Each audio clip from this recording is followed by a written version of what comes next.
السلام علیکم ورحمۃ اللہ وبرکاتہ. زم ستاسو ورور ولی الله یو ځل بیا په پښتو ټکی یوټیوب چینل له طرف نه ستاسو په خدمت کې حاضر یم. قدرمنو په ویډیو کې به زه تاسو ته راښیم چې څنګه کولی شئ تاسو 14 اګست لپاره د خپلو عکسونو نه ډېرې ښایسته ښایسته ویډیوګانې جوړې کړئ.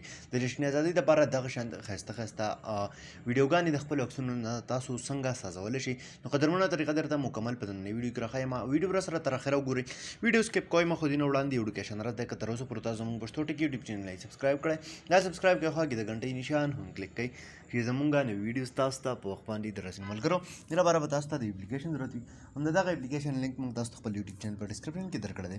تاسو به سمپل دغه اپلیکیشن چې کوم دی خپل موبایل ته را ډاونلوډ کړئ. ټیک ده. کله هم دا اپلیکیشن تاسو را ډاونلوډ کړئ خپل موبایل ته، دلته کې تاسو له راکړی دی یو جدا کیټګري 14 اګست. ټیک ده. 14 اګست تاسو دلته کې څه کړی دی لیکلی دی. دا وګورئ تاسو ته دلته کې ښه واضحه چې کوم دی ښکاري. د 14 اګست لپاره تاسو څنګه ویډیوګانې جوړولی شئ دا وګورئ. مختلف طریقې تاسو ته ښودلي دي. کوم هم ستاسو خوښ وي سمپل هغه به تاسو کوئ راواخلئ، سلیکټ به یې کوئ. ټیک ده. ورپسې میک یو آپشن تاسو له راکړی دی، په دې به کلیک وکړئ. سلیکټ یور باډي پیک، دغه جمع کوم نښه چې راکړې ده په دې باندې به تاسو وکړئ، دا به تاسو راواخلئ. مثال په طور دا زما اوس تصویر شو. صحیح ده. دا وګورئ تاسو ته دلته کې ښکاري. اوس چې په دې کوم افیکټس دي نو دا درته هم ښایم. په دې ټیک مارک باندې به لاندې تاسو وکړئ، کلیک کوئ. صحیح ده.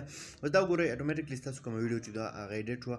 او تر دې علاوه که تاسو پرې چېرته میوزیک ریپلیس کول غواړئ، کوم میوزیک چې په دې لګېدلی ستاسو نه وي خوښ، نو دا آپشن یې دله هم راکړی دی. نو په دې طریقه تاسو کولی شئ چې دغه ویډیوز جوړې کړئ.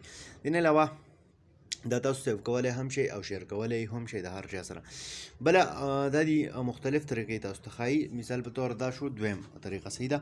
دلته کې هم سمپل دغه دی، جمع نشان باندې کلیک وکړئ، خپل عکس راواخلئ په کوم عکس باندې چې تاسو خپل تصویر جوړول غواړئ. مثال په طور دا شو. صحیح ده.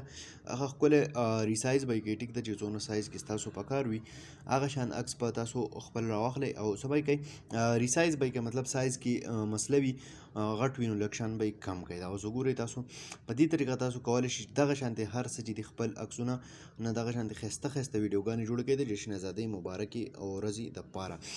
دا وګورئ. دې نه علاوه نور پکې هم دغه شانتې ډېر شی دي. دا شو.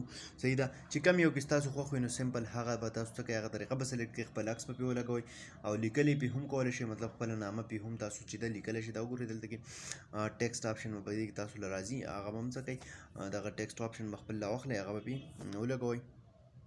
ټیک ده.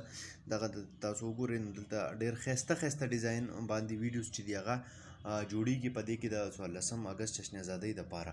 قدرمنو دا ونه ویډیو امید لرم چې خوښه شوې به مې. که خوښه شوې وي لایک یې کړئ، چینل سبسکرایبول مه هېروئ، ملګرو سره یې شیر کړئ.